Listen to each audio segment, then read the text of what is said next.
clues for fans. I also just love these quiet moments though with Atreus, that as you're moving through the world, he's constantly, commenting it with fresh eyes. I just love the relationship between Atreus and Kratos. You really see it develop just right away from the beginning. It just dives right in. Yeah, and it's definitely going to be, I think, the centerpiece of the game. It's pretty clear. It's got a lot of power to it emotionally. Like Kratos is this sort of troubled character. You know, if you've played these other games, he's in a different place in his life. He's got a lot of responsibility in a way that he maybe hasn't had in the past. And he has to struggle to keep his temper, something he's not maybe known for exactly. So, really, really interested to see where they go with that in this game. Yeah, it's interesting. It feels a lot more open, a lot more kind of catered to taking your time and exploring.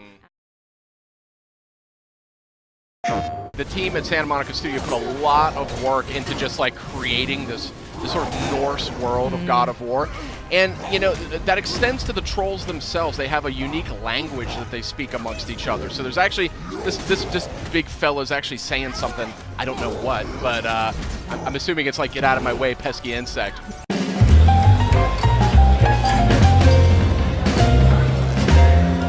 Hey guys, you got Sid here as well as Justin and Kristen. We're taking an exclusive look at God of War. This is footage you will not see anywhere else. And this is a troll you won't see in any of the other footage out there either. That is a nasty looking fellow. These trolls, Goodness. Yeah, look at this thing. These trolls are actually unique. They're named characters in the game's lore. Tell us a little bit. Each one is different. Each one has a completely different backstory. As with Norse mythology, everything here sort of has a little bit of a story, a little bit of a narrative to it. So each of these guys, they're going to look a little different. They're going to fight a little different. The way you want to go up against them, you might want to think about it differently. Yeah, this guy looks a lot meaner. He's a lot more aggressive than the other enemies that we've seen. No, interesting fact, too, I mean, the team at Santa Monica Studio put a lot of work into just creating this sort of Norse world of God of War. And, that extends to the trolls themselves. They have a unique language that they speak amongst each other. So there's actually, this big fella's actually saying something, I don't know what, but I'm assuming it's get out of my way, pesky insect. But they got a bit of a chip on their shoulder because I think part of the backstory is that they've been betrayed by the gods, and they have all these different cities and villages. And I'd be mad, too. They, they're down to fight. Boy, this game just looks so good. Oh, some friendly putt. No. Never mind. You're seeing just a different side of God of War with this game. That camera. The glowing eyes are an interesting touch there. Yeah. This camera, I think, is worthy of discussion because, I mean, this is it's seamless. It's like a one-cut game. They don't, cut to cinematics or cut to another character. Exactly. Yeah, and even the camera angle, it's a lot closer to Kratos, a more intimate camera there. Yeah, a lot more intimate and really makes you feel like you're there, Yeah, especially during combat, you sort of feel the impact of every hit. It sort of shakes just a little bit. Makes it feel like you really are Kratos. We can. And a sort of robust loot system here, too, something we really haven't seen necessarily in God of War to date. So it's just a different take and a really fresh and exciting take on a classic PlayStation IP. We're seeing some light puzzle elements, it looks like here. Nice. Notably, you don't have to mash the button to open chests anymore. And there's a lot of different kinds of chests. The animations are always different. Ooh, a purple thing. That's a way to enhance your health. Nice. So Cool. I think So the more of those puzzles that you find, they're sort of higher level loot that you're going to find in those room chests. Never leave me alone again. Yeah, these environments. Look at this environment. I mean, just so detailed. So this tickled me too.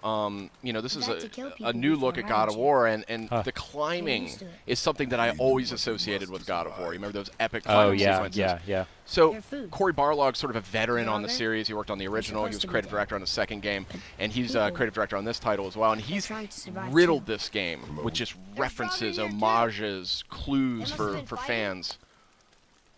I also just love these quiet moments though with Atreus, that as you're moving through the world, he's constantly, commenting it with fresh eyes.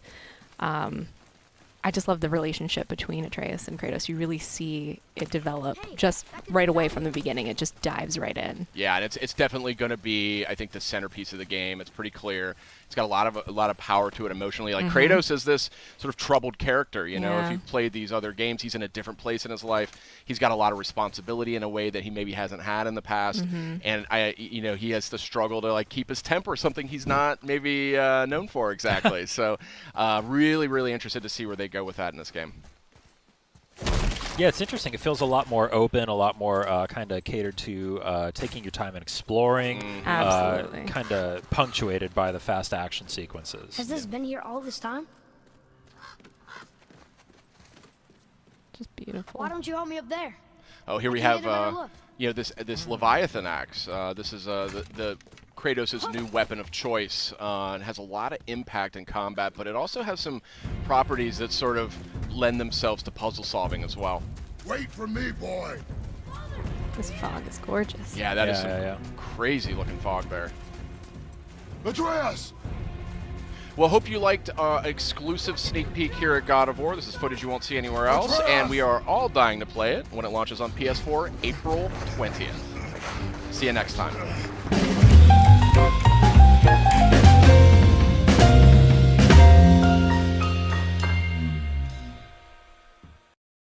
PlayStation.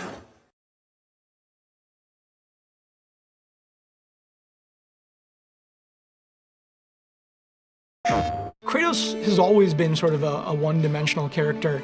You know, he's gone to such a dark, dark place, and trying to give a character like that the right amount of motivation to want to change and try to do something different, I think Atreus is such a key component to that. And we wanted to give Kratos another dimension to show the fans and for us ourselves, like dive into another side of what this character could be. Look! Tracks! They're fresh!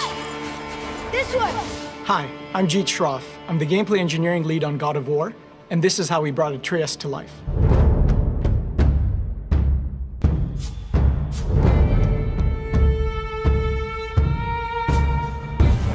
My bow! No! You are not ready! You have a character like Kratos who really doesn't need any help in combat. Wait here. I will handle this. And so that was one of the biggest challenges of trying to figure out how could Atreus be that supporting character, but not take the sort of focus off Kratos. Playtest feedback, it's kind of like taking your kid, raising your child, sending him to school and then getting a D. There's been ups and downs, there's been, us feeling really good about something and then the feedback is like, you didn't get that at all. The playtests have been great in helping us along the way, watching those combat scores go up, watching people start to really go like, Atreus in combat is a plus, Atreus in problem solving, puzzle solving is a plus. The playtests have really helped us find our way through that. I think the big aha moment was having the player decide when and how to use Atreus to get through these sort of problems that we were placing in front of the player in those combat scenarios. Here's a chance. Show me already. Yes, sir! Now that we have a button that's dedicated to Atreus on the pad that the player can command, putting the right stuff on that button got us kind of beyond the point of feeling like Atreus is in the way. Because now, the player can command Atreus to do certain things that are very unique and special, like stunning characters or like getting past a specific type of puzzle, and use him in a sort of balanced approach with what Kratos' sort of arsenal is. The way I like to talk about this is more of the extension of Kratos. It's kind of like another weapon that you can use on your own, as you decide, or as you start to upgrade Atreus, you get to integrate him into your combat style the way you want. No, boy! Pre-order and get 3 shield skins for in-game.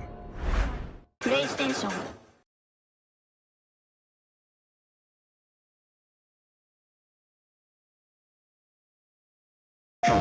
And I'll say something, this axe, this Leviathan axe. There it is. That's rad. So cool. Just throwing it back and forth. And it just recalling it, you can look at that, tripping enemies. Oh, yeah.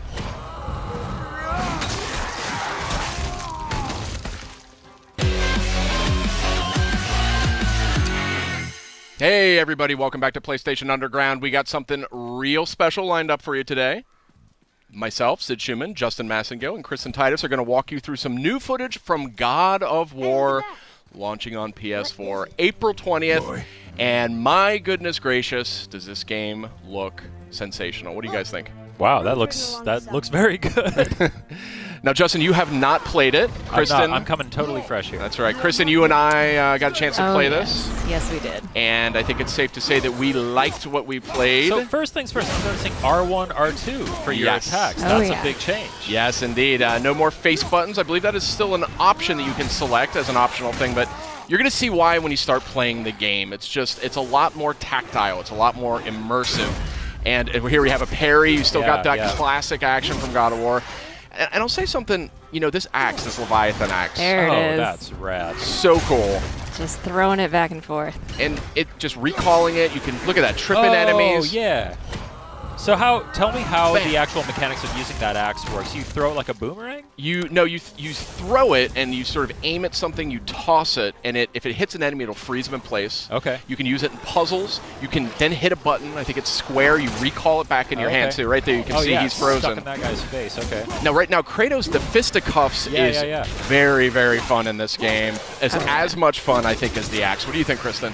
I loved whenever I would throw the axe and then just start beating up on somebody else. Occasionally, you'll have an enemy where you actually have to use that tactic. It definitely wants you to use everything in your arsenal. And so you have like completely different movesets depending on whether the axe is in his hands or stuck in an enemy's chest. Right, you got a shield, like a full-blown shield, a little dab of Dark Souls there. You kind of walk around. Shield comes in handy for this hand-to-hand combat too. The best defense is good offense, right? So these are the lighter slashes with the axe. I think it's R1. Okay. And it's a little bit reminiscent of the classic games, just with more impact. You can see juggling the enemy, hammering him into the ground. The head looks really chunky. Oh, yeah. Yeah. Very beefy. That was I was talking to Corey Barlog. He's the creative director at Santa Monica. And they wanted this weapon, this Leviathan axe, to have a weight to it. And I say mission accomplished. Absolutely. I see like a chain over there to the left that you were watching. That's cool. Still got those brutal. They are not toning down the brutality of this game. That's right. Yeah. So here's that chain. Your eagle eye caught there. Now here's a cool example of a puzzle. I remember this one instantly. This axe. You froze it in place. Oh, cool. Clever. Yeah. It's little things like that. I really like how they come at the puzzle solving in this.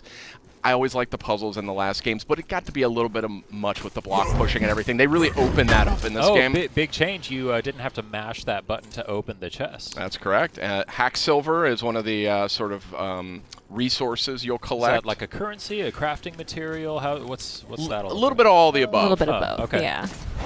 Just recall that back. Yeah. So cool. So rad. Nothing is more satisfying though when you do it. You got the big guy here. Big boy. Yeah. So, interesting detail here. You can either sort of let Atreus kind of just circle the perimeter, and he'll kind of do his own thing. Yeah. Call out enemy positions, things like that. Or you can actually manually direct him with the sun button, which I think is square. You can aim and have him fire directly at whatever you want. I like how the axe just kind of bounced off of him there. Yeah. That was fun. These trolls are not easy, I can tell you that right now. But Atreus definitely becomes very helpful. He can distract your enemy for you. He can sort of draw attention so you can just dive right in there. Yeah. You have to give them some time to build back those arrows, so they won't always be there. You got to use them. You can't just say fire. Exactly. Oh, and I see in the bottom right, is that an indication of how many arrows he has available? Exactly. Gotcha. This guy takes some punishment. Yeah. The detail on these characters is staggering. Oh, and real quick, if you look at Kratos here, look at his kind of his butt, his thighs. You can see his remnants of his old armor poking out. You see those red straps? Oh. See what I mean? Like, there's a ton of details. Look at the wrappings on his arms. Yeah. From the chains. Where the chains were, yeah. It's super, super cool character design in this. Obviously, he's got the classic red war paint or scar or whatever that is. Yeah. Different kinds of chests of different animations. That's one way to open a chest. Classic Kratos. He doesn't have time to open chests. There's a lot of looting in this game. There's a lot of just kind of items and things. There's reasons to explore sort of the world around you. I was digging into every nook and cranny. I Yeah, think we're gonna- do we know any more about how that all works, like the progression in terms of the currency systems and the economy? Yeah, we're going to see a little bit more of that later on, but yeah, that is deeper, I think, than you may be anticipating. So stay tuned. Oh, I got the old instruction manual here. That's very funny. Reversible box art. A little bit of Norse mythology. How did they get up there? What's So the- happening there at the end? They eat the sun and moon, and then everybody fights? Atreus the Scholar. That's right. Yeah, he can read all the sort of runic messages that are scattered around. So Is Kratos able to read that stuff? he is not. Oh, I see. So that's one of the things that's interesting about this game. That's super cool right there. I love that. Yeah. Atreus really is, as you can see, he's not, there's like zero maintenance involved. Oh, here's one of these kills. Bam! Wow. Satisfying. Yeah, you can, there's actually a stun quality that you can apply to enemies using your fists. Oh, nice. So it kind of adds stun damage, and then you can click R3 and do the sort of one-hit takedown, which is really satisfying. Man, the way that enemies react to hits is so just like Juicy. so organic. Yeah. And so yeah, it looks awesome. I saw something on the side of the screen a moment ago that said new labor. It looked like those are like challenges because I saw that when he shattered that enemy, it said new labor, shatterer. So I assume that then if you go shatter a bunch of enemies. Exactly. The more enemies that you come into contact with, the more you fill out your bestiary. You'll get labors that are, kill this amount of enemies and you can receive X, Y, and Z, but some of them will do a specific move to take them down. Just giving you a little bit more challenge beyond just the hack and slash. Look at Atreus there holding that guy down. Yeah. And then you can look at that, kicking people into each other. Yeah. It's just Super seamless. cool. Yeah. A tooltip a moment ago, press down on the D-pad to do a quick turn. So that sounds like really like a Street Fighter things about there. Absolutely. You'll also see in the bottom left, there's a meter towards the bottom that is filling up as Kratos keeps beating people down. That's his, I think, the rage meter? Spartan Rage, so yeah. that fills up. Triumphant return. Some things just don't change, Justin. Yeah, I mean, as you can see, bam! I mean, it's just really crunchy combat. It was the thing that I immediately noticed as soon as I started playing. It was just like, man, that axe feels If you pay good. attention, the camera actually lends to the way that combat feels too. Absolutely. It shakes a little bit when there's an impact. You get a sense of that impact, yeah. Yeah. I mean, the Blades of Exile, Blades of Chaos from the last games, I mean, they were really cool weapons, but this one just has this sort of nastiness to it that I really appreciate. Brutal. But it'll feel familiar, though, when you're using it. I mean, there's some of the strategies are still kind of, evoked there. Another new thing, XP. Well, I guess you sort of had, like, there was the progression in the old games, Whoever but is now we not have, my like, the focus standard should be yours. XP Stats. increasing there, yeah. Yeah, we're going to get a closer look a little later, but yeah. These aren't moving. Are they dead? What's I mean, more dead? Graphics here are just insane. I like how they actually even went to the trouble of building in the little hook on the back of his armor for the axe, rather than having it just kind of float in place there. Yeah, so as the game just helpfully reminded us, there are actually different levels of enemies at your fight. So that was actually a super smart move there, driving that guy off that cliff. Oh, yeah. But some of these Draugrs you're fighting here, that's sort of the foot soldiers, the undead foot soldiers, some of them are much tougher than others. Hold L1, then press R1 to perform a light runic attack. What does that mean? That is a type of magic. It's something that you can get. You can imbue your attacks with it. Was that R3? You click R3 Yeah. to do that? Nice. Yeah, and that was my move. I would run in there bare knuckle brawling. I loved it. So I love fun. how the axe can even hit guys on the way. So it's smart to throw the axe at somebody, then kind of line of sight yourself with Exactly. another and call it back. It is much more strategic, the combat in this game. There are going to be, look at that. That was a perfect example of recalling the axe, hitting two guys in one go. But look at this. I mean, this is not a kinder, gentler Kratos, but it is a little bit of a more strategic Kratos. And that's something I really appreciated as I played this. Oh, yeah. Man, this looks so good. Yeah. Did he just like charge up throwing that axe? Yep. Is that what that is? Nice. I didn't even know he could do that, but yeah, this is a really good looking game. Oh, there's some loot on the ground. You missed it. Even more Pick it up. time. Pick up the shiny stuff. Fire only once. Show me control. So this relationship between Kratos and Atreus is like a foundation of this game. Yeah. And you really pick up on it within minutes of playing it. You immediately are captivated by the relationship they've got. Wow. Slowing things down a little bit here. There's your loot. Those green items are health. Okay. So that's treated a little bit differently. You don't have to open chests every time now to get This more. used to be a marketplace. The giants used to gather here to trade with the gods a long time ago. I wonder if Odin was ever here. I love the Norse mythology just kind of winds its way around everything. It's Exactly. It feels natural. yeah. You're kind of unraveling it, and it's obviously a unique sort of interpretation. Do you know anything about how closely they kind of stuck to the original mythology, or how many liberties they took? I think so that's the thing about Norse mythology is it's super open to interpretation.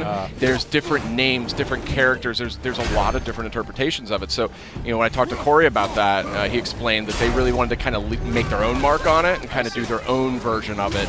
So we don't know how far it goes just yet because we're just getting an early look at the game. Wow. But I guess you're just gonna have to play it when it comes out, Justin. April 20th.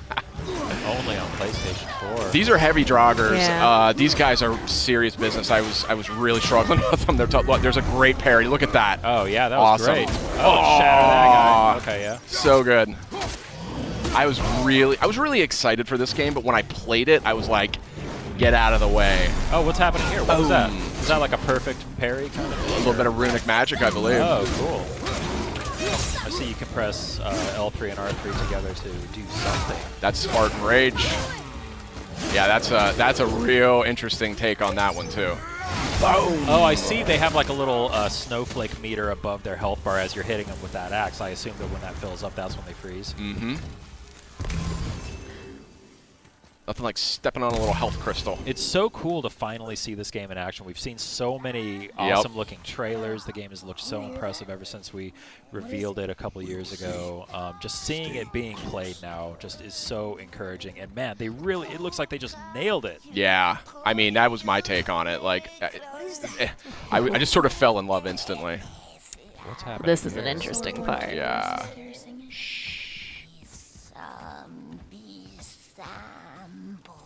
Sid, be quiet. It's the Revenant. That's the Revenant. So Whoa!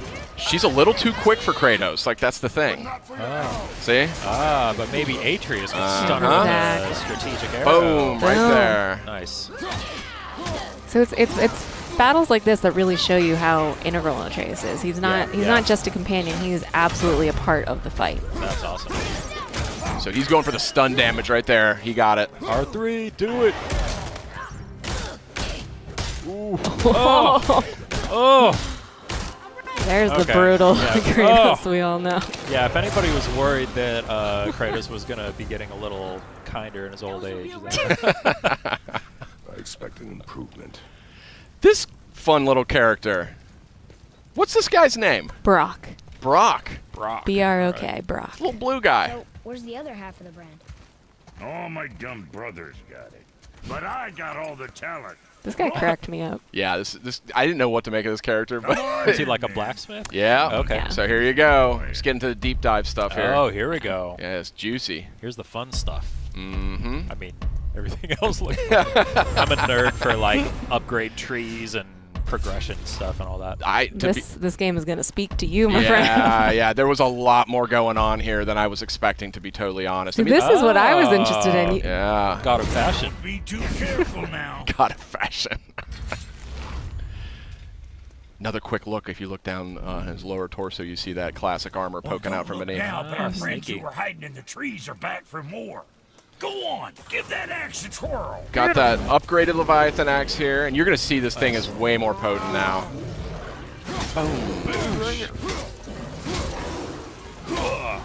Wait, are you just fighting this thing right in front of Brock? Yeah. As you do. So satisfying. That parry is so nice. satisfying. Yeah. Oh, got the air juggles going. Oh, yeah. Look Big at that. time. Big time. So again, there's going to be some things veterans are going to recognize, and that's one of them. Oh, I love this. Yeah. I love this little move. Oh, I there. was just going to ask what was going on with that. Yeah. Oh, that's so cool. Yeah, there's a lot of environment interaction, kicking guys on the walls. You know, you're clever. You can kind of, drop pots on their head, things like that. Yeah. Oh, yeah. And a lush natural environment for you. The environment work here is just Yeah. stunning. It's stunning. Yeah. Really, really pretty game. Even just from it going between cutscenes back into combat, back to the gameplay, it's seamless, honestly. Are the cutscenes all like rendered like with the kind of in-engine, or do they do the cut like the pre-rendered stuff like in previous games? Well, no, it's this game has that whole philosophy around like no camera cuts. It's like one, okay. it's just one cut from beginning to end. So Nice. you just go right through the entire game. It doesn't break away to say like, oh, check out what's going on over here. You're just with Kratos and Atreus for the entire experience. You know Oh, what I mean? cool. It's very intimate. It was something that actually they settled on really early in development. So. Boy, over here. Boy. Interesting. I may want to write that down. Tell us more. So that's a fresh new look at God of War. It's coming out April 20th on PS4. What'd you guys think? Real quick. Oh man, it looks incredible. I can't wait. I'm just constantly blown away by it. Here. So we What do does it say? have actually a lot more coming, so stay with us, but we've got a lot more. PlayStation.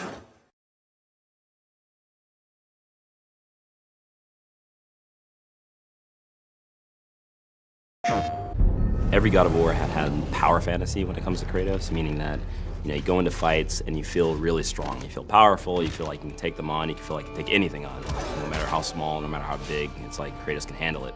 So for this game, even though we were changing pretty much everything about the combat, we wanted to make sure that Kratos still felt like he was a powerhouse. The two things that we had talked about early on were like, one, we don't want to make an open world game. Two, we don't want to just mimic Dark Souls. As much as we like that game, there is kind of this interesting loop inside of it that we wanted to capture. That's when we really, I think, started embracing the fact that not all God of War just has to be charge in, hit, and then sort of wake up after everything's over, right? We just didn't have that strategic element, that cerebral engagement. And all of the pieces that we put together throughout development put the player in a position that they have to think as they're fighting.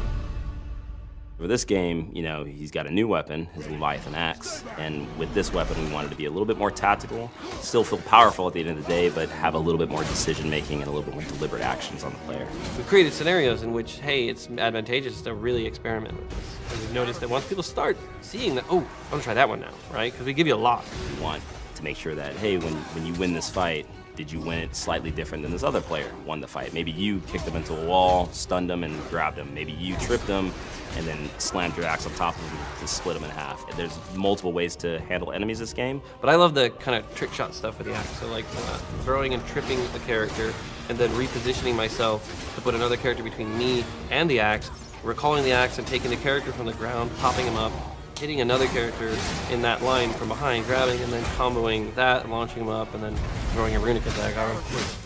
Once you throw your axe, we didn't want Kratos to be useless. We wanted to make sure that he still had a moveset. So he's got a shield that can expand on command now. A lot of his bare hand attacks uses that to get more damage. With this thing, he can stun much easier, much faster than the axe itself. Well, Kratos can throw the axe.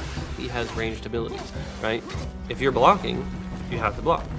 But the addition of Atreus means I can block and actually fire arrows. So I can strategize that I can open somebody up while maintaining some safety and then quickly get in while they're opened up and then follow that up with something.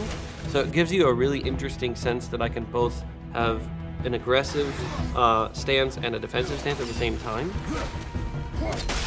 God of War was, the boat deck, right? On the Hydra ship, one section, bam, you already understand kind of all of the base combat stuff, and then we incorporate a little bit of magic later. So this was far more ambitious, and I think honestly, the audiences are more adept at games. They've played a lot more games. The game industry has progressed and matured, so people are looking for an inherently a greater depth to the games that they're playing. Pre-order and get 3 shield skins for in-game. PlayStation.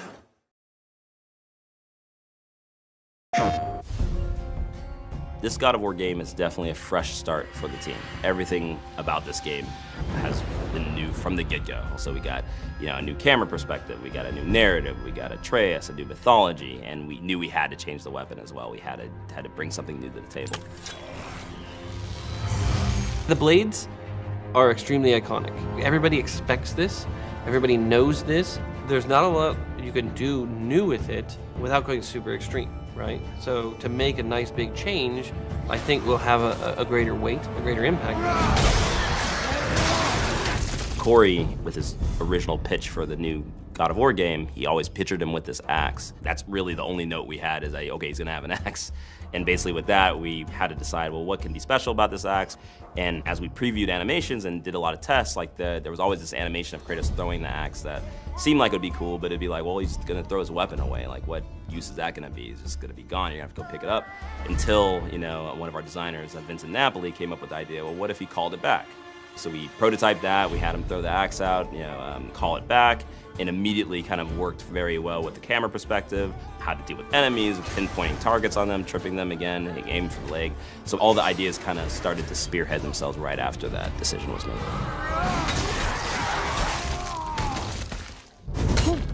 That axe you got a handle her special.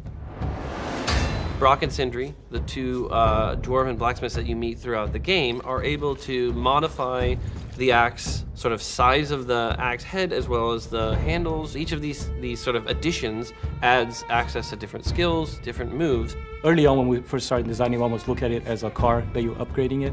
So all the parts come out and you can swap and add on different things, the specials. Traditionally in the previous games, these would be like your L1 specials, right? Like the special moves that you're able to do, you're able to actually mix and match. So you can say, I really like this move, I want to put that move in. As you collect different ones, you can say, I really like this one, this is the only one I want to use. Or, ooh, no, now I'm going to swap this out. So one attack might just be a giant frost wave that doesn't do a lot of damage, but it does slow them down and make them easier to fight. Another one might have Kratos just spinning rapidly with his axe, very close range, multi-hit, high damage, depending on if you like being up close to enemies or far range. Basically, there's a runic attack for you.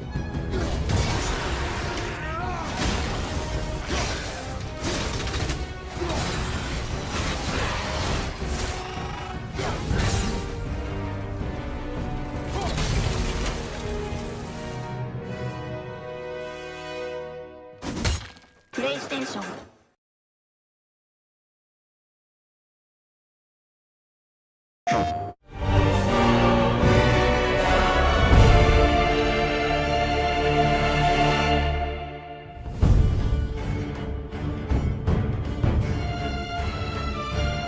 God of War has always benefited from the beauty, the depth of the lore and the myth that it is based on. And now, you guys, I don't want to say you reset everything, but you kind of have this whole new palette to paint with, right? Because you're in a new kind of mythos, a new lore of the world. Yeah, I mean, it's massive too. Like, the weird thing about Norse mythology is it has so many different translations, so many different interpretations that it's this very tangled web when you start researching it and trying to understand.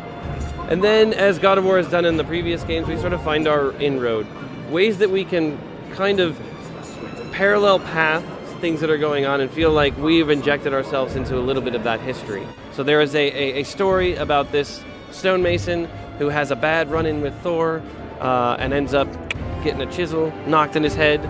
And that actually turns out to be a level that we're going to visit in the game. Tell me a little bit about the research. A lot of it is the initial research. You know, everybody on the writing team was reading the Prose Eddas and really starting to research how the myths were translated, how they kind of spread out and are told, as well as then the art team. We had a large group of people go out to Iceland, which we had some really cool experiences with them out there. So they went there for an art research trip, and then we actually rented this church to actually record some of the soundtrack in. Oh, unbelievable, man. It's so good. And both times, all I got to do was see it on like a little monitor. The designers must have had such a fun time, like kind of breathing new life into a very familiar and very iconic world like God of War. Yeah, it's the artists all kind of talk about like this is the type of game that they really want to work on, and I think you can really see that throughout all of the team. Everybody really gets a tremendous amount of freedom to create in these worlds. It's not just like creating I'm creating a building that you've seen before. This is all like the blend between the fantastic and the real, and finding that sort of level of grounding as a launch pad to go into something that's just crazy. These are the toys from E3 2016. This black runestone is a key artifact in the game, kind of a main story point. That right there is the journal that Atreus carries around with him. So at that time, books were not really used. They did not have bound books, so this was an unusual thing in this world. And this is kind of the way that we link all of our UI together. So you're going into his journal. Through his journal. Yeah, and it's a really neat way because you're kind of getting this insight into Atreus a little bit because it's in his voice. These are the various knives that they have. So Kratos' knife and the mother's knife. You know, these are kind of things that you pass on, right, in your family. So the idea of in the E3 thing, it was like your mother's knife, this is yours. That passing on of the knife is that sort of rite of passage for him, this idea that he is going to begin a new phase of his life. Every single part of this world has a story. Every single part of this world connects to sort of the core theme of family and fathers and sons and mothers and sons. Like everything all connects to it. Brock and Sindri have a complicated family relationship that you affect, that you change, right? And they're the guys who are just like upgrading your equipment and, you know, like I wanted to make sure that there wasn't anything about this game that didn't feel like it was just rich with the lore. Is the father-son relationship just completely central to this experience, would you say? That was the core building block, right? Like that's where all of this began. It began with that idea of like, all right, he is a character that everybody feels they knows very well, right? That oh, Kratos is the sort of one-note vengeance man, and we needed a reason, I think, for him to change or desire to change, right? And I had my son, and there was a shift in me that I want to actually be a better person in some ways, a bit more patient, right? And it's a constant struggle, a journey, just like the journey that he is, right? The early years of Atreus and Kratos' relationship, when his mother was alive, you know, she spent most of the time potentially with him. This figure here. This figure is the mother, and you know, and again, lazily as a writer, I'm pulling so much from my own life. Is that, you know, I spend a lot of time at work, so my son spends a lot of time with my wife, and you know, in some small way, this is a reflection. Although Kratos really is struggling with figuring out how to relate to his son, right? Because he carries a tremendous amount of baggage, being responsible for, spoilers, the death of his previous family. So I think he feels, as any child would, that his dad doesn't like him. And Kratos just doesn't understand how to relate to him yet. He knows he needs to figure it out, but it's always that thing he's going to do someday in the future, right? Yeah. And then combine that with the fact that he doesn't know that he's a god, but he's experiencing all these bizarre things, right? Which he sort of has to internalize because no one's talking about any of those things. So it's definitely a very heavy weight for him to bear. This is kind of one of the starting emotional and narrative starting points to the story, right? This is Kratos' house. So this is basically standing right out front of Kratos' modest home, and the whole game is filled with all these little details of like right here, this is kind of a Norse blessing to kind of protect those who live in the house. So runes and sort of the written language and the spoken language are kind of the power of this world. So they use it to, like the tattoos that Atreus has all over are kind of like steady mind. He has that tattooed on the back. And then, you know, strength and precision for his sort of bow draw arm. So it's kind of a neat way to fold in this sort of language into the world. The son's ability, to contrast what Kratos' abilities are, brute strength and power, and the son's ability is, I have intelligence, right? I have the ability to understand others, so much so that he actually can hear the sort of feelings and thoughts of other creatures. So he has this sort of empathetic angle to him as well. It's fantastic. Chris Judge, our Kratos, put it the best in an interview I was doing at PSX, I think, when he said, how can you father if you've never been fathered yourself, right? And it's like Kratos' complex past of having, you know, Zeus as a dad, and having his dad try to kill him really kind of damaged his ability to understand what fatherhood really should be. And I mean, Zeus obviously had his own psychological cross to bear because his dad tried to eat him. So really, like, mythology is wonderful.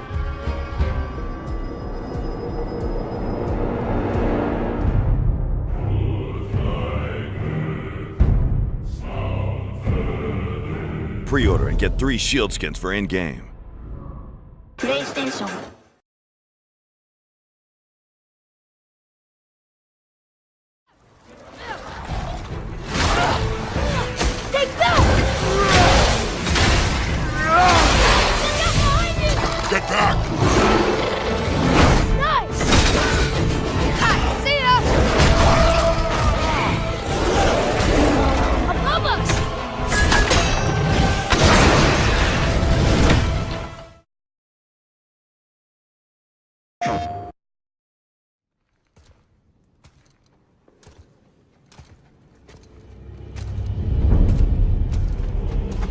Hold.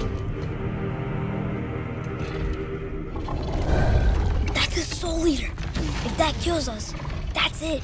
No Valhalla, no hell, no afterlife, ever. It does not attack. Ah. Mom made them sound more dangerous than that. Then do not drop your guard. Come.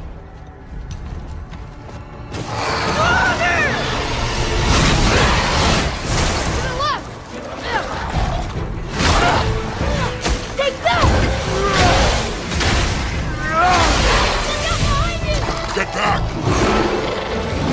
Nice! See ya!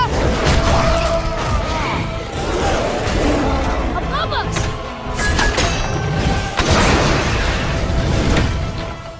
Wow! Amazing! Follow me. Yes, sir!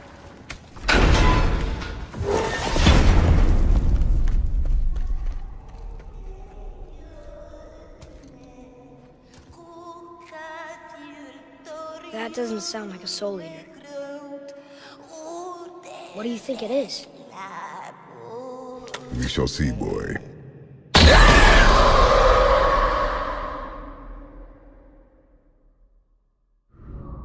PlayStation.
PlayStation.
PlayStation.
Are you gonna do it?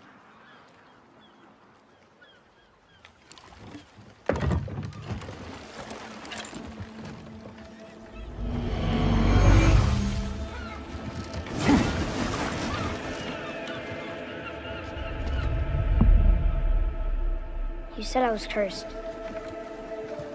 You think I'm weak because I'm not like you. You do not know everything, boy. No. But at least I know the truth now. The truth. Hang on, boy! Okay!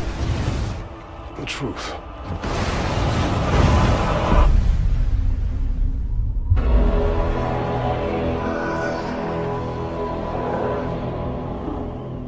Long way from home, aren't you?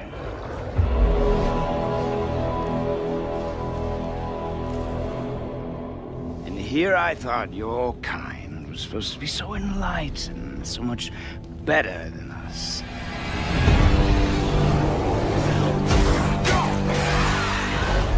The gods of these realms don't take kindly to outsiders, trust me. When they find you, and they will, they'll make things difficult. Wait here. I will handle this.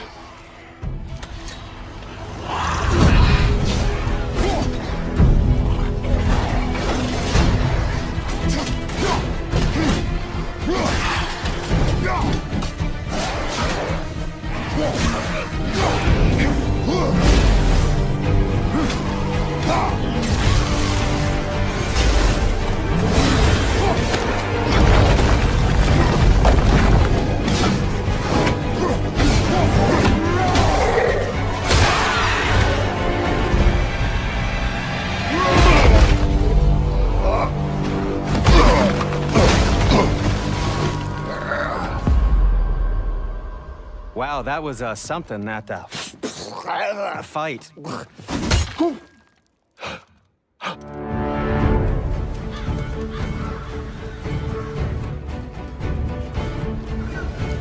On our journey, we will be attacked by all manner of creature. To be effective in combat, a warrior must not feel for his enemy. Close your heart to their desperation. Close your heart to their suffering.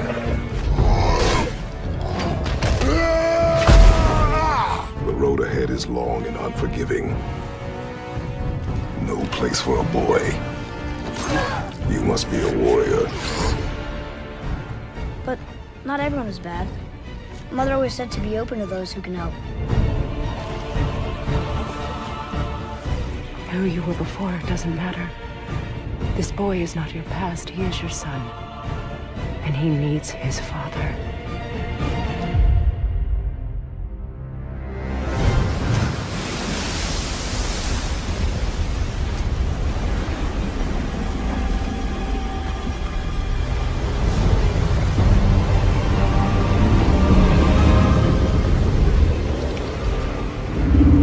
What is this? It's the world serpent.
That dumb hammer doesn't scare me.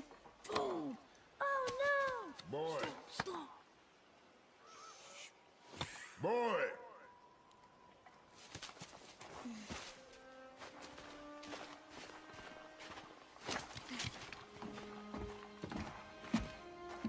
Your mother's knife. It belongs to you now.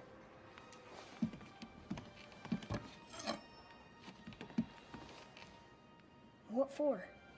A test. She taught you to hunt, yes? Yes, sir. Then show me what you know. I am hungry. Feed us. What are we hunting? You are hunting deer. Which way? Your hunt. You tell me. South? Is that a question? South.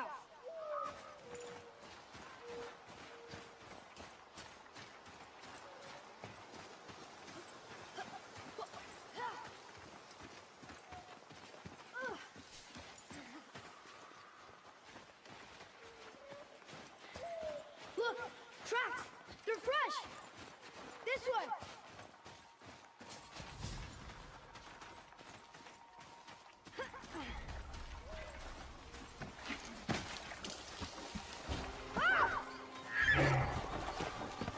Found it! Slow down, boy. Sorry. You must think. Do not simply react. Be calm and plan. It's just, I'm not used to hunting. Oh, what happened here? There it is! Hold. What are you doing? Now its guard is up. Only fire. Only fire. When I tell you to fire. I'm sorry. Do not be sorry. Be better. Find it.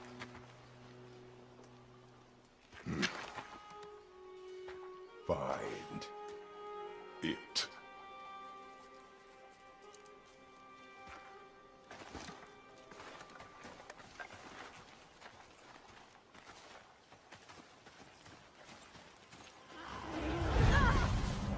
My bow! No! You are not ready! Stay back!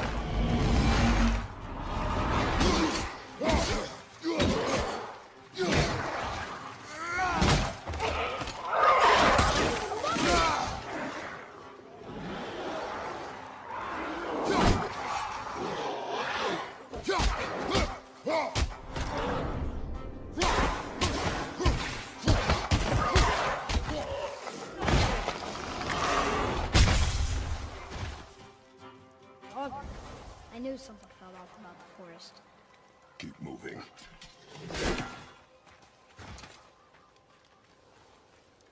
You know, if you give me my bow back, I can help you fight. I'm ready. You have yet to prove that. I need a chance. You had a chance. I need another. Then find that deer.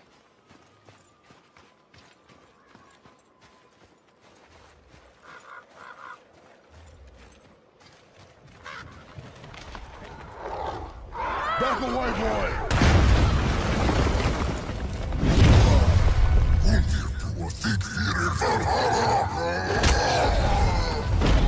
Here's your chance. Show me you're ready. Yes, sir!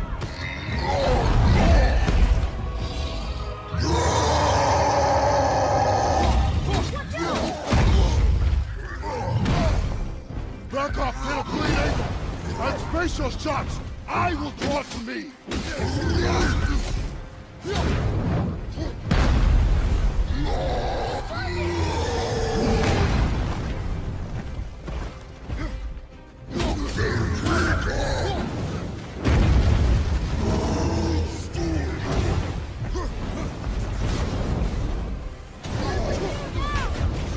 Shoot it! On it!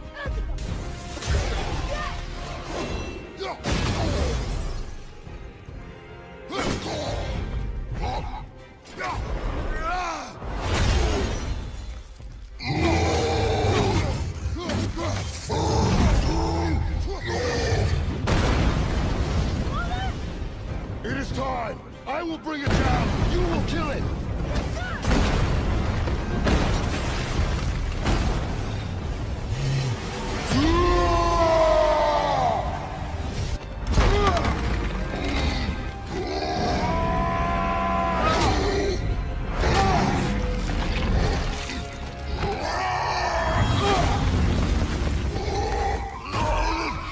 Now, boy!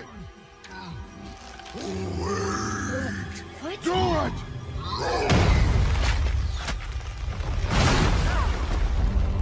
Off the ice! No!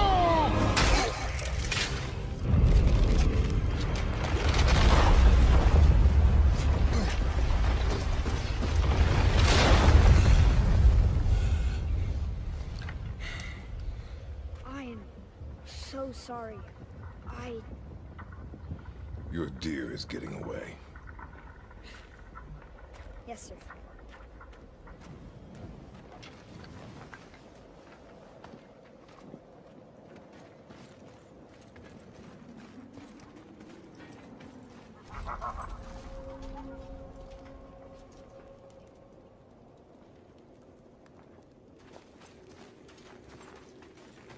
I can't believe we fought a real troll. And you froze when I told you to kill it. I know, but he was staring right at me. How could I look him in the eyes and Him? kill? I thought your mother taught you to hunt. She did, but I never had to kill anything. She always did that part. Then it is time for you to learn. Father, look!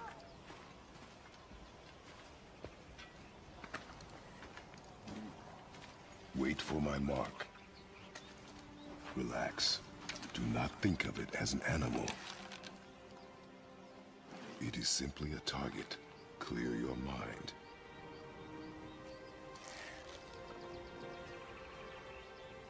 Exhale and release. I got it! Good.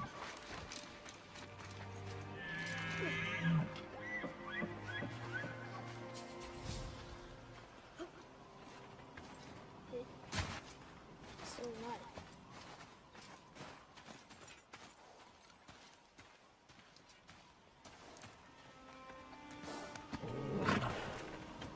Your knife.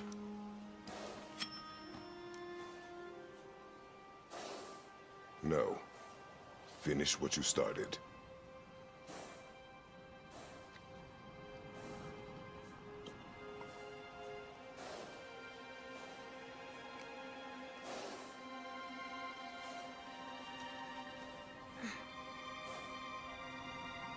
I can't.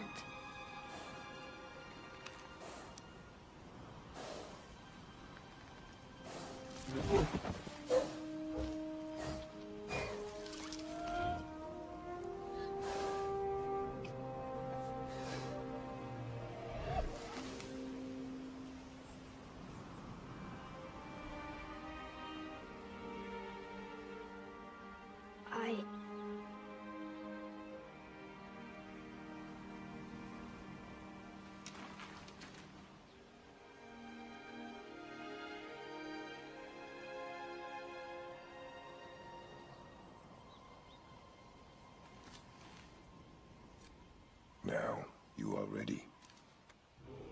For what?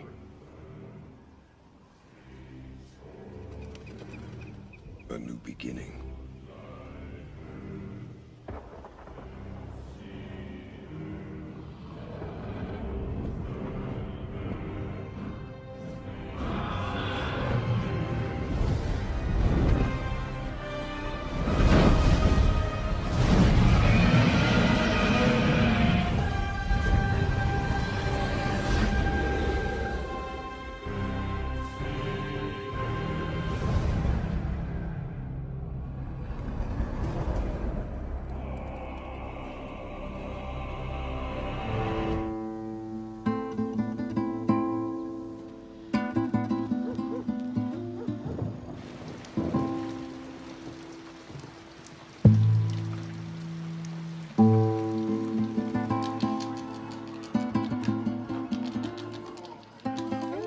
God of War is an amazing game. I think it's one of the best games ever.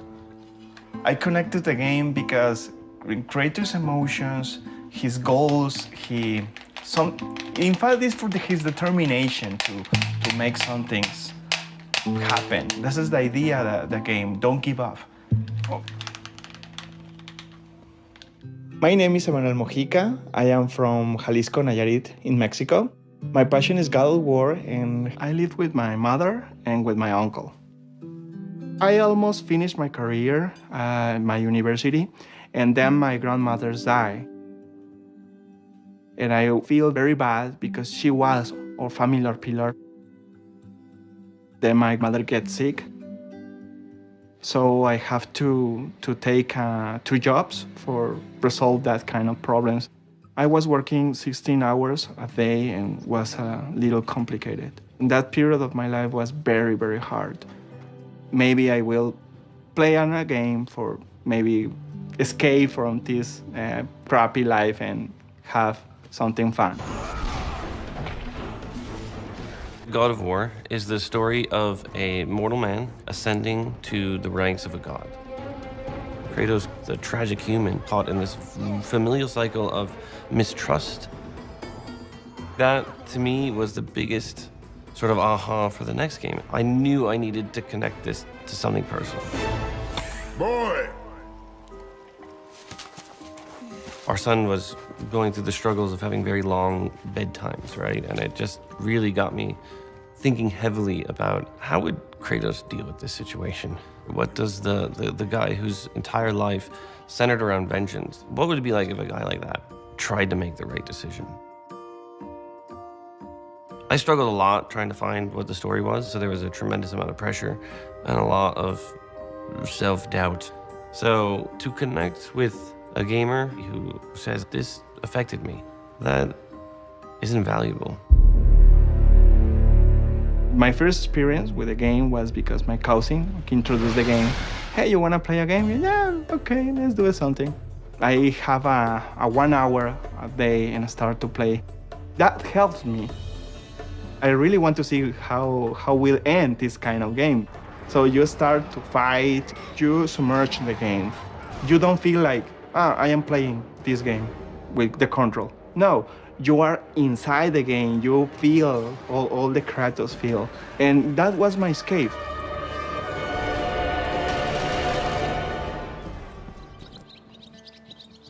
Something inside of me feel like a Kratos when somebody say you can change your destiny. I never give up.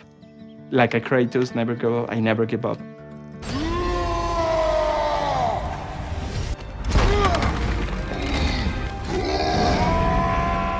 God of War began as the third-person action adventure. We were deep in Greek mythology. Not really Kratos, it's Greek mythology. It was an interesting perspective. It was not a perspective I shared. To me, God of War is Kratos. Creatively, I didn't want Kratos to become stale. Norse is a very different mythology for this round. This change was very deliberate. It's very controversial. I made a promise to myself that I wasn't going to hold anything sacred. Here's your chance. Show me already. Yes, sir! Kratos' voice is, I have to understand what he's saying. And I take my dictionary and start to say, oh, it means that word. And I start to study English because God of War, I really love English. And I combine my 2 goals to teach and teach English. I was the first person in my family to finish the university.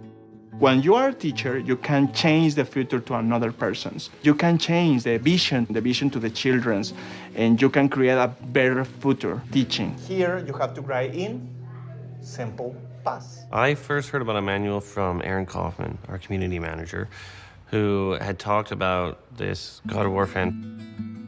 Had an idea, and Aaron said, you know what we should do? We should bring this guy for the launch. We should take him out for the launch, let him see the press conference, you know, and then actually maybe play the game with him a little bit and kind of connect. Emmanuel, my spies tell me you are one of our biggest fans, and I'm super excited to meet you. So why don't you jump on a plane, get in a train, and drive an automobile all the way up here to sunny Santa Monica so you can see what the hell we are working on. Get on out here, dude. Oh my God. For real?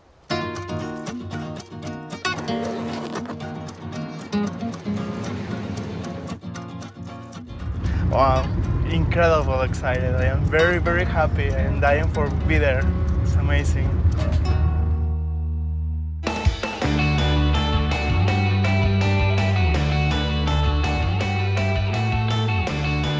Hey, What's up, dude? You ready to go today? Yeah, my friend. All right. Ready.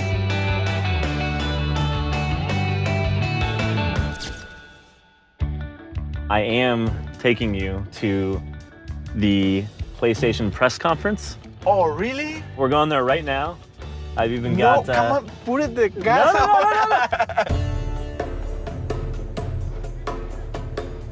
As a creator, I think if you lose the connection with the audience, if you lose that ability to see those who actually consume what you do, you could lose steam in the hardest of moments to not understand why you do this. Oh man, my heart is. I know.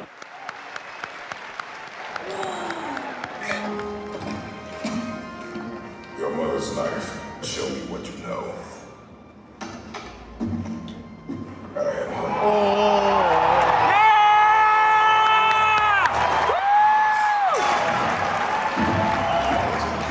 Awesome!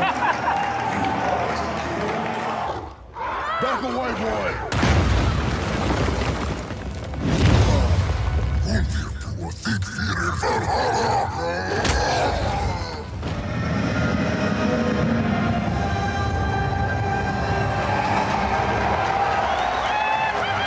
Okay, I can die now.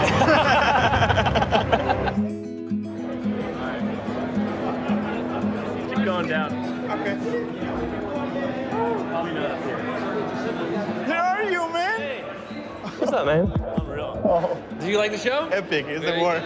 Fantastic, thank you. I missed the Blaze of Chaos, but it was amazing. The axe, what I can do, was incredible. To connect with a gamer who follows what the releases are and actually plays the hell out of that game, like this is awesome. Come by the studio, I'll show you some stuff. All right, man, have a good show.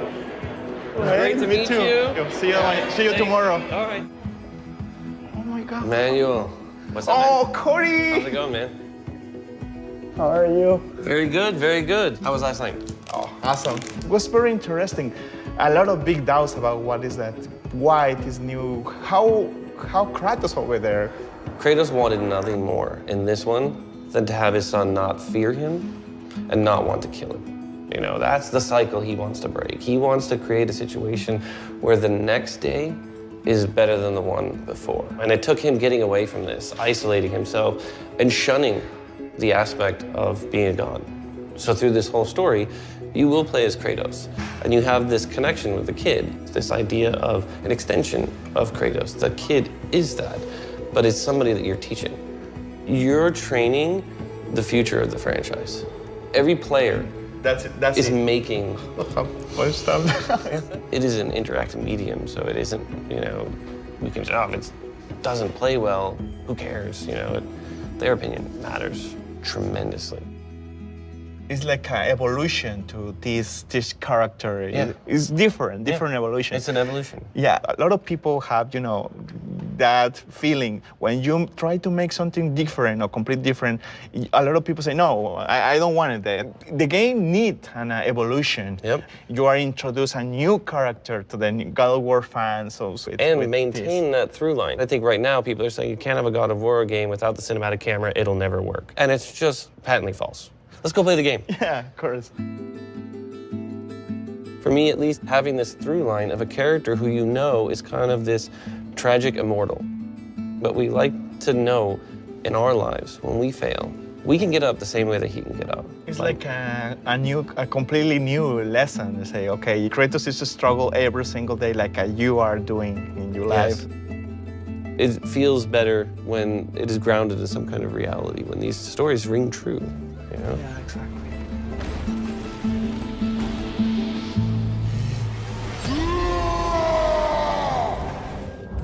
And it's a wild experience because we make games in a vacuum and we get sort of used to what we're seeing. And it's great to do this, to reconnect with people who actually see it for the first time. Because as much as you believe in what you're doing, still that possibility that it could be bad, that you could be fooling yourself. And everything you're doing is just terrible because you have only the one view, everybody working on it, right?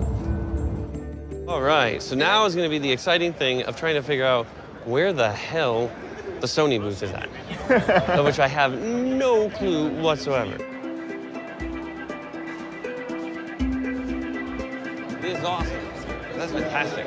This new era to video games is very strong. The people are very serious. The theater. This is awesome. Incredible. Wow. This personal perspective about the game, the personal way that he wants to see the game was simply incredible. Corey was a big influence in my life for a lot of time ago, and for me it was a privilege to be with him. Well, thank you for coming out. Thank you very much. All right, dude. Very good. Travel safe. Me too, brother. Take care. Okay? Every single moment that I spend here, it will be in my heart forever. The best lesson I can learn is chase your dreams. Is don't give up. The most powerful thing that you can motivate somebody else to do something good. For me, that is the best gift ever. You can do it wherever you want if you have the perspective and the knocks to do it. Big problems for your character. Be strong. Okay, life, bring it on.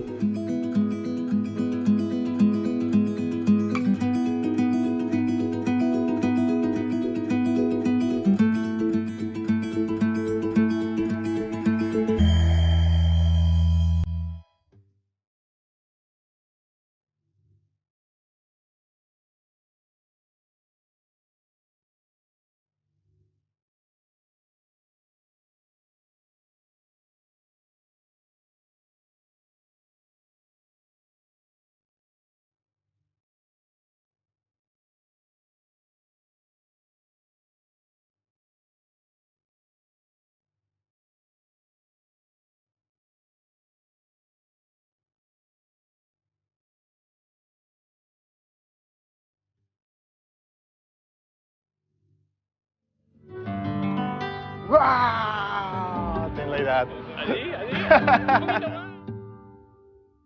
Hey everybody, we're almost done, with day one at E3 of the PlayStation booth. And I've got a couple very special guests here with me right now. That would be Corey Barlog.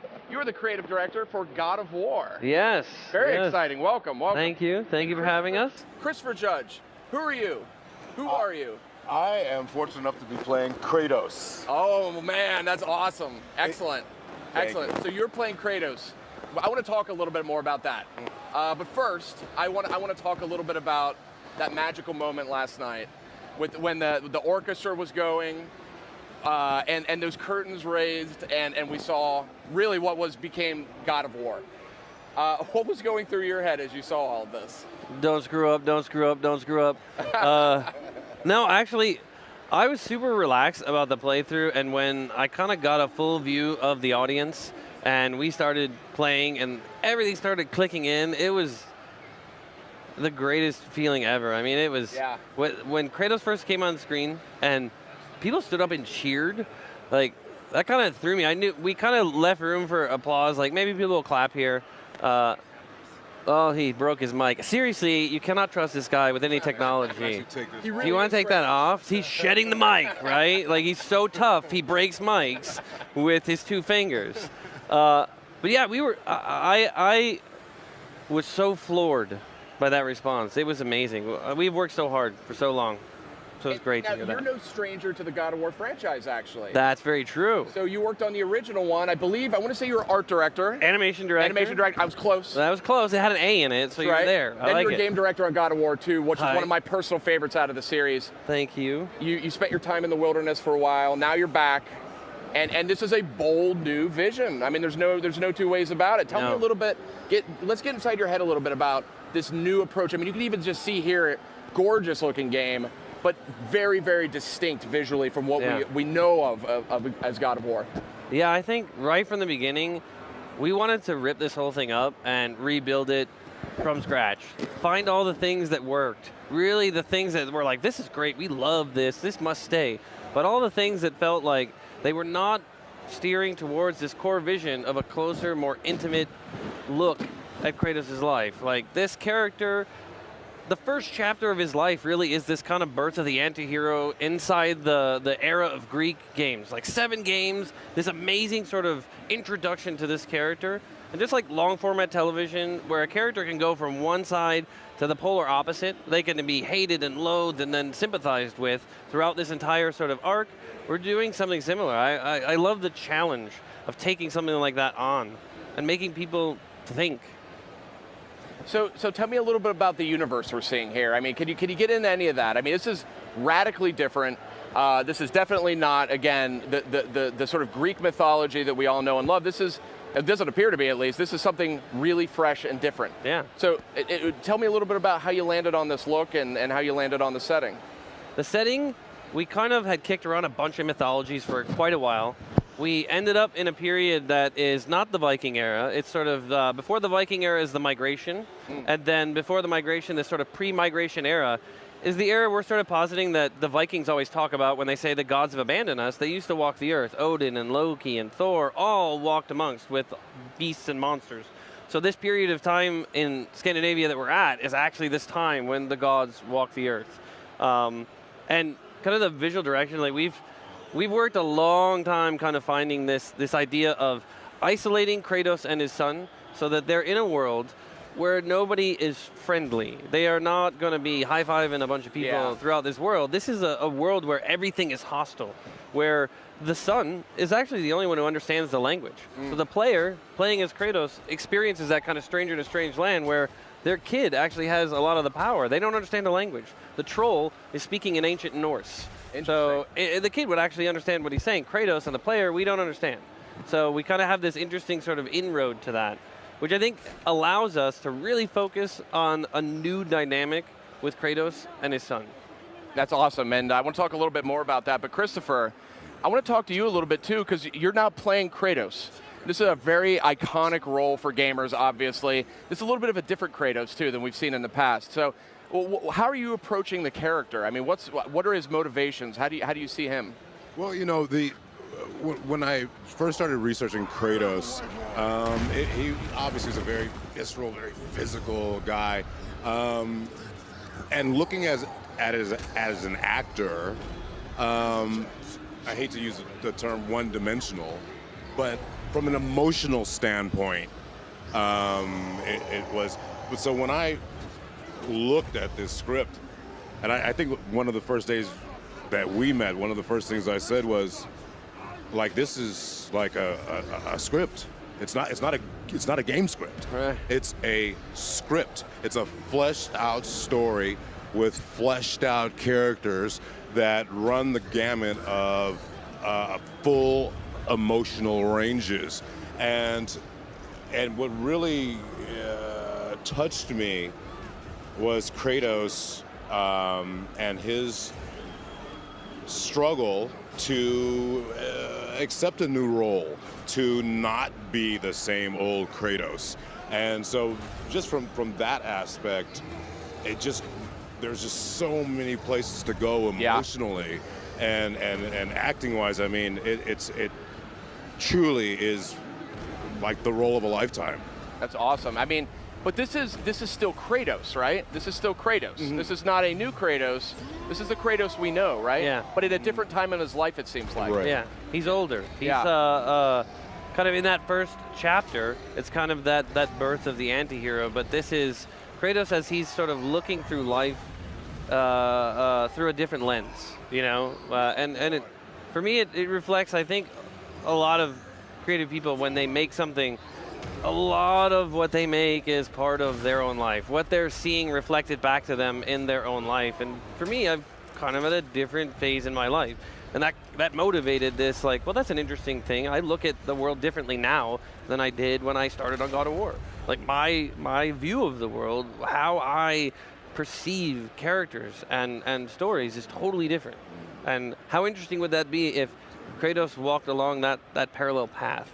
I love that you mentioned that because I remember I was working in the games press when God of War first came out, and a big part of the charm was how, you know, how Christopher put it, one or two dimensional Kratos was. That was actually very charming at the time. I mean, it was rage. Yeah, it was just rage, and you knew exactly where he stood, and he was very predictable, and he was unpredictable in a predictable way. You know what I mean? Yeah. But I love this relationship with the son, and we're going to see a little bit more. In case you missed any of the footage from last night's press conference, we're kind of recapping that here.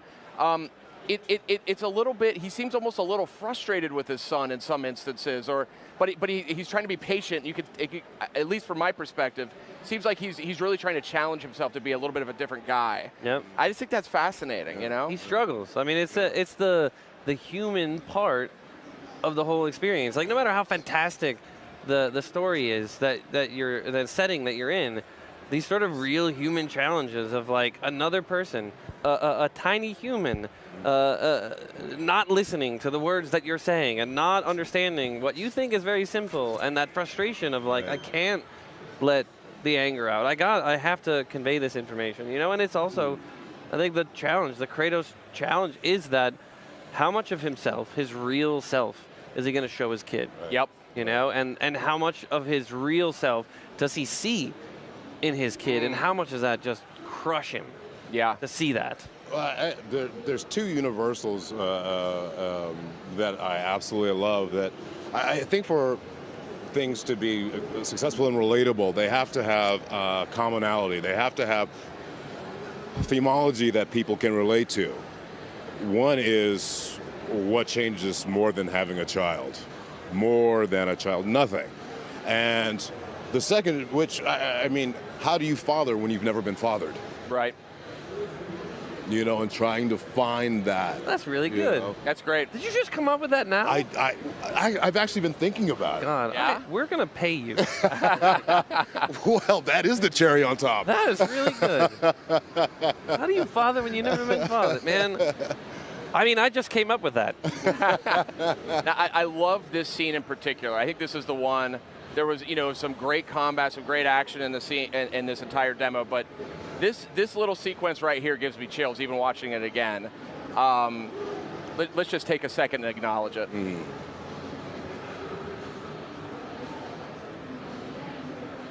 I mean, that's just awesome. That's just so awesome. I think a lot of this whole experience started at that moment. Yeah. That concept of the missed moment, the bad timing, that idea of kids ready to open up, Kratos looking ahead, doesn't want to deal with the problem. He's in a moment of like his own after something like that. That's right. And then Kratos is ready to open up, and it's kind of that I don't have the strength to pat you on the back, but I feel 100% comfortable and have the strength to take a giant troll down. Yeah. That's my wheelhouse, but emotions and any kind of vulnerability, any kind of compliment, when, as he so beautifully put, he's never been fathered. He grew up in the Spartan Go, which is the most brutal military training any human being could ever undergo, right? It does not breed soft, cuddly puppies. Not at all. And for him to come out the other side of that one and have the will to do this is awesome. It's an interesting drama. It's fascinating, and I love that there's this sort of interpersonal dynamic, this relationship at the heart of the game, clearly. That excites me a lot. I mean, we're seeing some great narrative these days. We had the Telltale guys over here earlier. I love what David Cage is after with Detroit Become Human. There is some really interesting storytelling happening in games right now. God of War is a big part of that conversation. That's exciting. That's pretty awesome. It is awesome. To be included in that, that's great. I'm very happy that the audience wants to consume these kinds of stories. I mean, that is showing an incredible shift in the industry and an exciting time to play games. I mean, what more could you ask for? Now, more money. Yeah, more money. I'll take more. I'll take some of that too. If you would indulge me, I have a couple of nerdy game questions to ask you. Fantastic. So, RPG upgrades, that kind of stuff. Are we going to see kind of character progression for Kratos here? Oh, absolutely. Yeah? Yes, absolutely. How it manifests, we're still in the development phase of all that stuff, but in that sort of methodology of we're going to rip it up and rebuild it, the concept of upgrading Kratos and even the son, is taking on a whole new sort of image for this game. Awesome. Good to hear. And of course, we haven't seen the Blades of Chaos. We do see an axe. And I'm curious about this axe. This axe feels like it's kind of maybe central to the game in some way. So I'm curious about that thing. It has a history. Yeah? There's a whole story that connects to a lot of the characters around this axe. I know you don't want to hear this, but I can't really talk too much about that part. I can accept it. But it was very deliberate going with a new weapon because we're going with a whole new way of controlling the game. You know, we are shifting everything to a whole new set of buttons and a whole new way of interacting with the controller. And I think if we had something too familiar, you would start going to the old standby, square, square, triangle, and why doesn't that work? You know, and I think it's a little bit easier to introduce people to something like that. But yeah, we had a long development cycle on that thing, and it went through a lot of revisions. But where it's at right now is awesome, and it's thanks to an incredible team who have not stopped working for years trying to get this thing going. So, Santa Monica Studios. That's exciting to hear. And I can only imagine, does the son have a name, by the way? GameSpot says it's Charlie. Charlie? Charlie. I don't know where that came from. That's fun. Charlie, right? Did you leak that? I did. I mean, you had a good phrase here, but leaking Charlie? I know. Come on, I actually said that was Charles, supposed to be a secret. It's yeah. very Norse, Charlie. It's old, ancient Norse, Charlie. That's not a thing we're talking about either. But we'll go with codename Charlie for now. There are going to be so many Charlie trophies in this game, it is ridiculous. I feel bad calling him the son constantly. At some point, I feel like I want to have a name for him. But is he going to be factoring the gameplay at all? Is he going to be like helping Kratos while he fights? I mean, we saw a little bit of that there, but the kind of interesting sort of narrative skeleton we have around this is the idea of teaching, of passing knowledge on from parent to child, from father to son. You know, and in that time period when survival was literally a step at a time, you know, this kind of information is what allows you to take that next step. So it is incredibly important. And throughout the entire game, Kratos is constantly teaching the child in banter and actual interactivity. But we've dedicated like an entire button to the kid, you know, sort of leaning into the camera a little bit and pairing that with a button so that wherever you look, press the sun button. If it's at an enemy and you want to attack them, that one button's going to let you attack them. Oh, that's awesome. It's going to let you start a puzzle and interact with a door or something like that. Sun goes over there, you know. Very simple, very accessible, but in a pinch, in sort of under duress, you can do it very quickly because it's just instinctive. It kind of feeds into that instinctual loop for the player. that'd be really handy in real life. It was just occurred to me as well. I know, right? There was a lot of talk at the beginning of like, you hit the button, but he would be like, I don't want to do that. we'll do that in the teenage years, where you just keep hitting the button and they're like, whatever, dude, I'm not doing that. What more is there to say? Actually, quite a lot, but we are out of time. Corey, Christopher, real pleasure to have you by the show. I have a feeling we're going to be hearing a lot more about God of War. Oh, very good, very good. Thank you. And congratulations. Thank Hell of a show. Thank you. Thank you very much. Congratulations. PlayStation